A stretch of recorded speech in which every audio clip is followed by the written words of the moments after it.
Çdo prind është përgjegjës.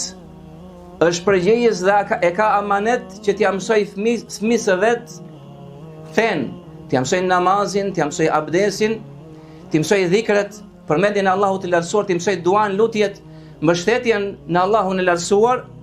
E ka detyrë këtë gjë dhe që t'ia mësoj fëmijës praktikimin e fesë. Fëmia të fillojë dhe ta praktikojë me dëshirë fen, duke kuptuar atë që në moshën e vogël. Profeti alayhi salatu wassalam thotë: "Muru auladakum bis salati wa hum abna'u 7". Mësojani namazin fëmijëve tuaj, ndërkohë që ata janë 7 vjeç. Pra në këtë moshë 7 vjeçare, 7 vitet e hijrit, fillon fëmia dhe kupton dhe i mësohet abdesi, i mësohet namazi.